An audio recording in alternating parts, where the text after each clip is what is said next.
Mike Bloomberg has successfully and officially bought himself into the Democratic primary debates in the most disgusting of ways. We want to talk about it.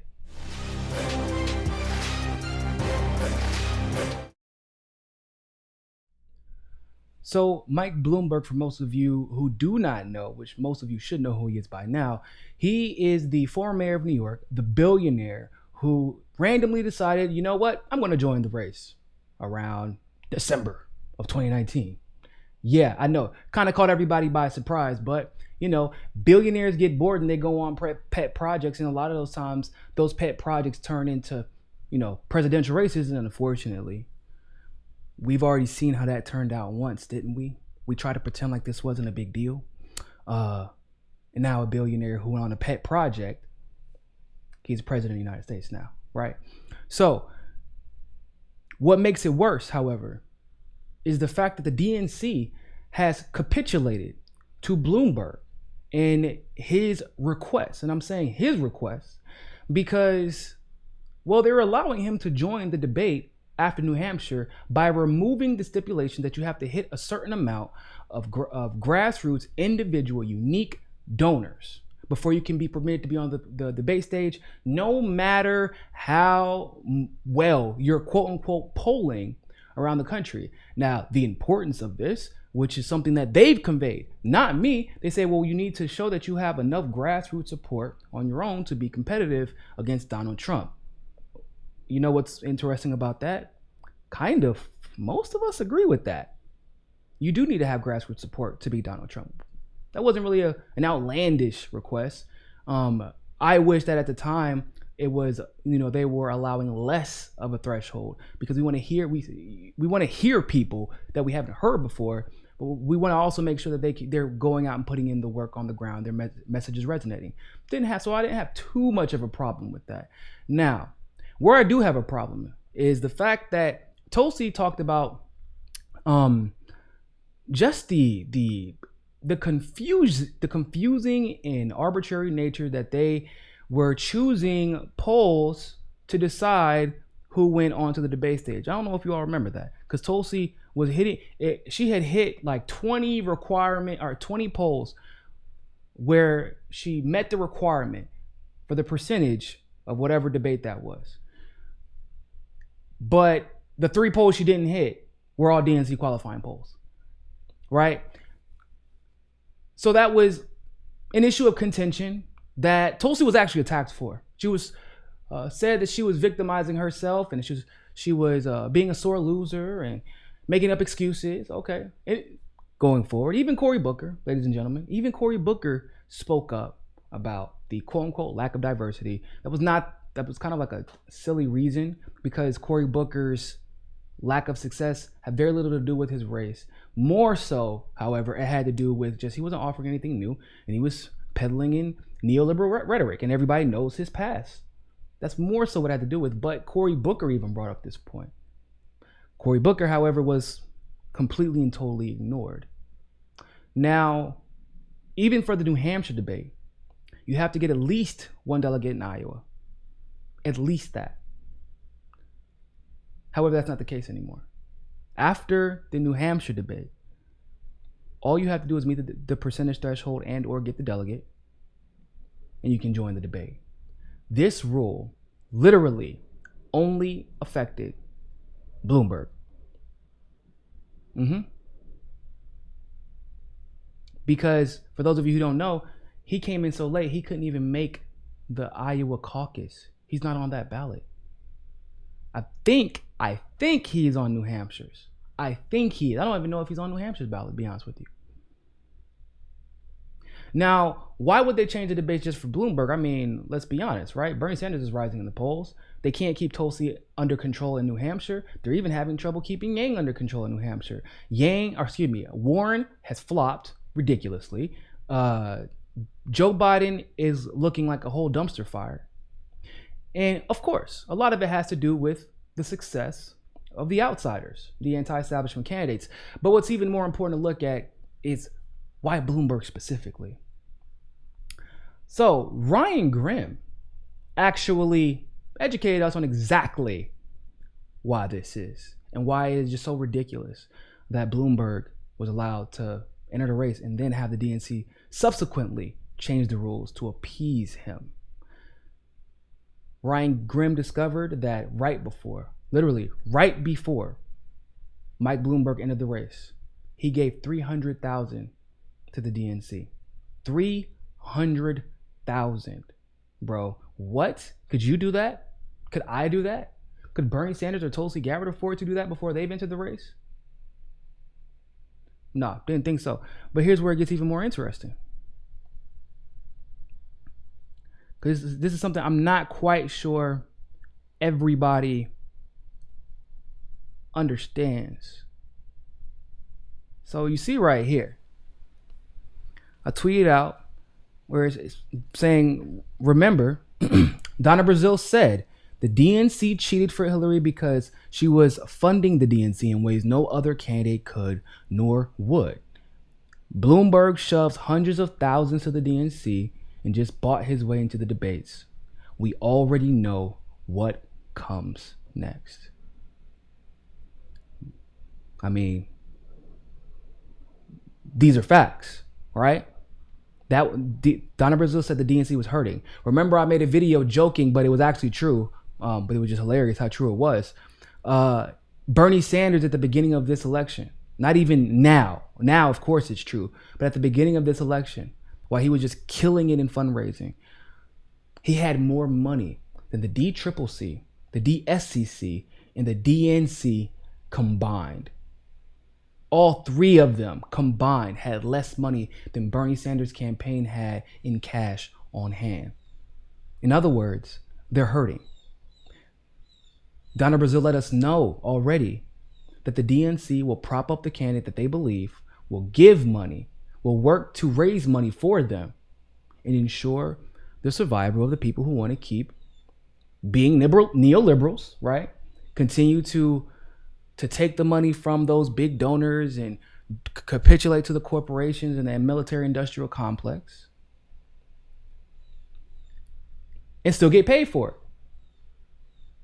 That is what we're seeing happening right now. Bloomberg gave them $300,000. He was getting put in polls that he should not have been put in. Having his name discussed in ways that no other candidate who has not been on that debate stage has had their name discussed. Interesting. Now, if you want to know how in other ways, how disgusting it is that Mike Bloomberg bought his way into this particular race, Robbie Yeager reported that Mike Bloomberg jumpstarted his campaign with over $200 million of his own money, according to the FEC disclosures that were filed yesterday, I believe. The report covers periods from October 2019 to December 2019. Bloomberg formally announced his candidacy on November 7th, 2019. Once again, could you afford to spend $200 to jumpstart your own presidential race? Why is that allowed? $200 million, bro. Why is that allowed? That is obscene.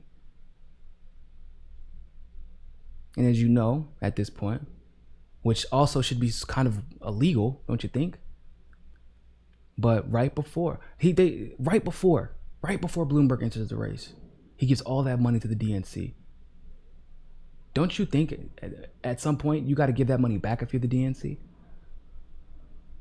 That should be illegal.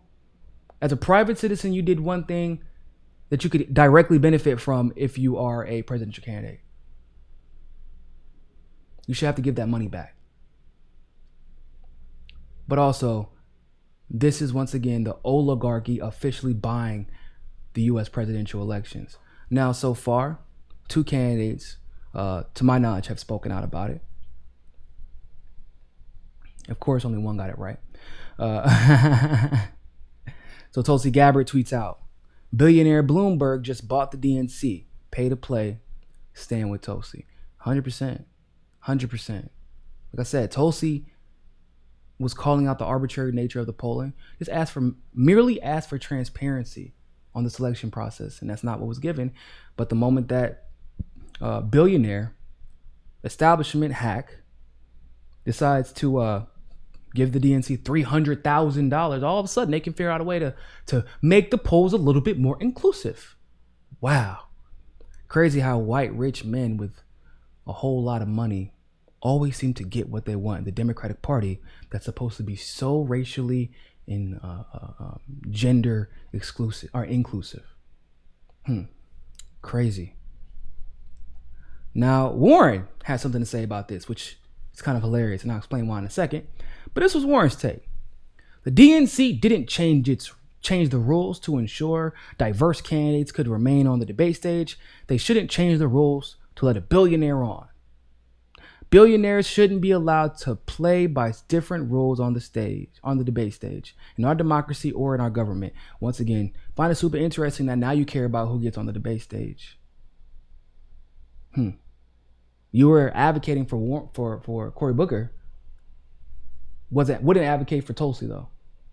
When she was requesting the same thing for different reasons, by the way. I would say that Tulsi's reasons were more legitimate, but she had the same request based off of logical reasons that could be proven through basic logic. And Warren was silent. But it's kind of like it's popular now to call out the billionaires, and it's super easy to do so. And that's Warren's whole thing, right? Now, once again, ladies and gentlemen, Warren proves she's exactly who we all know her to be. Because according to Politico, just yesterday,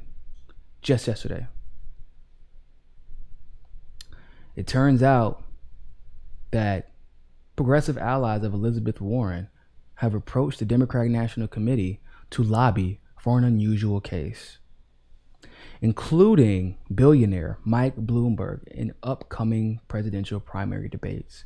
The move, described to Politico by co-founder of the Progressive Change Campaign Committee, reflects the desire of liberal activists to pin down the former New York mayor, who has avoided verbal combat with his opponents by wagging a self-funded campaign that plays by its own rules. Yeah, I know Warren isn't talking. Didn't Warren create a non-aggression pact with Bernie and then broke it immediately? Yeah, okay, that's what I thought. But the entreaty also speaks to progressives' growing unease with Bloomberg's relative success. After spending hundreds of millions of dollars, he has vaulted into double digits in national polls and amassed a giant staff of A-level operatives. Interesting, Warren. You sound like you're speaking out of both sides of your neck. Because that committee, that pack is your pack. It's nobody else's. Turns out after that pack asked to change the rules for Bloomberg, he was on the stage. Because that article is from yesterday. So are you going to condemn that pack? I'm just curious. Because let's be clear. They say their argument is he's been free from scrutiny. No, you could scrutinize him right now. Warren didn't even, she was scared to say his name in the tweet, ladies and gentlemen. Scared to say his name. Interesting. You could have been criticizing Mike Bloomberg. You could have done so. You've refused to. You could make sure, because this article is in Politico, so now it's everywhere. You could make sure to say, look, I don't approve of that. I didn't request that, but you won't. And if there is any truth to the disappointment from Warren about this, it would only be because it is a clear sign that her campaign is flailing and the DNC knows it. Their first plan, well, I guess I should say their second, because their initial plan was Kamala. But their second plan, which was Joe Biden, his campaign is a dumpster fire at this point, and I'm sure they don't believe. Their internal polling is telling them something a little bit different than what these polls are trying to tell you as far as his proximity to Bernie Sanders in the polls. And remember, you made that deal to try and throw Bernie Sanders under the bus, and then you smiled and gave a big old hug to Joe Biden. If you are mad about anything, it's because for the second time in 2 elections, your plan to throw Bernie Sanders up under the bus for your own career is blowing up in your face again. So if you were mad, that would be the reason why. But I doubt you are, because you've never condemned Bloomberg for anything. You definitely never condemned the DNC. That's for sure. And you've never once said anything about that, Pat. And I doubt you're going to. I would love to know what your thoughts are about this. Like this video, share this video, leave a comment below. But always remember, more than anything else, ladies and gentlemen, find your balance. Peace.